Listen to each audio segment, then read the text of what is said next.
vallahi. Hadi bileceğiz düğüne. Bana hay bulasıyım marşrutka bana da söyle. Söyleyeceğim kaç. Aha hadi. Sense yetişmedin orada. Zina kim çıkıyor ama bilmesin mi? Düğüne gideriz. Ha Fyodor Filipaycığın çocuğuna çağırdılar bizi. Ha bir şey işi dersiniz on bana. Hadi. Matrona kim çıkıyor ama bilmesin. Düğüncüyüz biz pazara. Fyodor Filipaycığın çocuğuna gideriz. Bilmesin. Hadi o zaman. Dudorka mı? Kim çıkıyor bilmesin mi? Hiç kimse bilme kimse çıkmamış ama. Pazara düğüncüysün aşı. Sen de bilmesin. Of hadi o zaman. Moldavya ne zaman çıkıyorsun? Nasıl gezmeyesin başka? Hadi o zaman. Gezmeyeceksin beş karı hizmette değilsen. Tanko vardır kalkarım. Bilmeyesin kim çıkıyor eve. Of.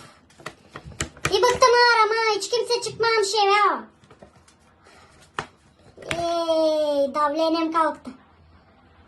Hadi o zaman hadi bir şey işi dersiniz on tedbir. Hadi.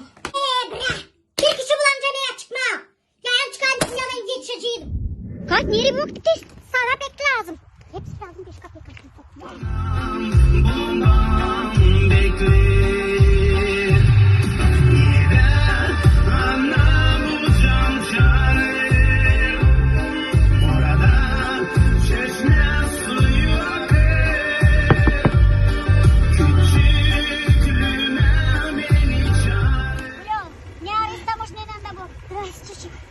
Düğüne gidelim.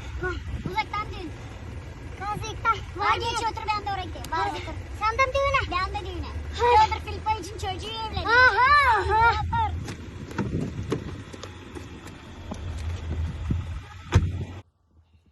Naş ben istedim söyleme. Hani siz kalmazsınız yol üstündence ben büyün kaldım mı?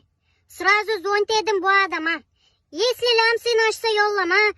Передача mı, pismo mu, selam mı? Gene zont edin bu adama. Siz bir anladınız mı? Ben de gidelim düğüne.